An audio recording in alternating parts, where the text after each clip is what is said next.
Hello everyone, I am Samriddhi and welcome back to my channel. I hope you are all doing well. First of all, Happy New Year everyone. So yes, 2026 has just started and this is actually my very first video of 2026.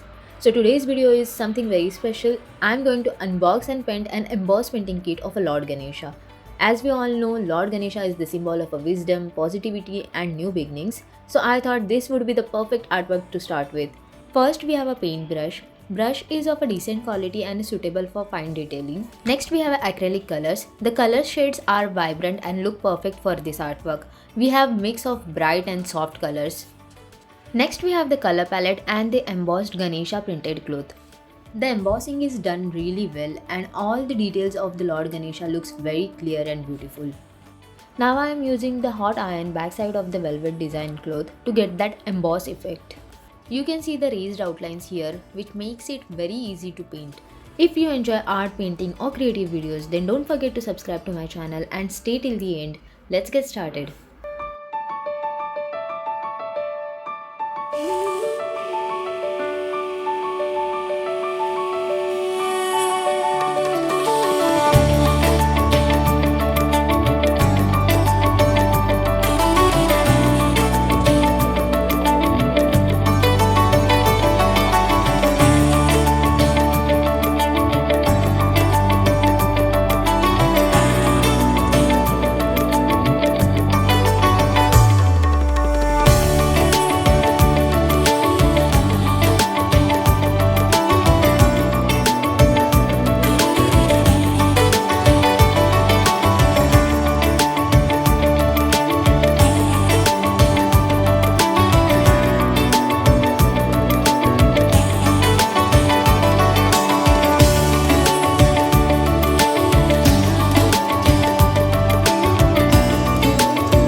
So this is the final look. I am really happy with how this embossed painting turned out. This kit is perfect for beginners, art lovers, or anyone who enjoys creative things. It's also a great option for gifting or home decor. If you enjoyed this video, don't forget to like, share and subscribe to my channel. Let me know in comments if you would like to see more unboxing and painting videos like this. Thank you so much for watching. I will see you in the next video. Till then, bye bye, and once again, Happy New Year.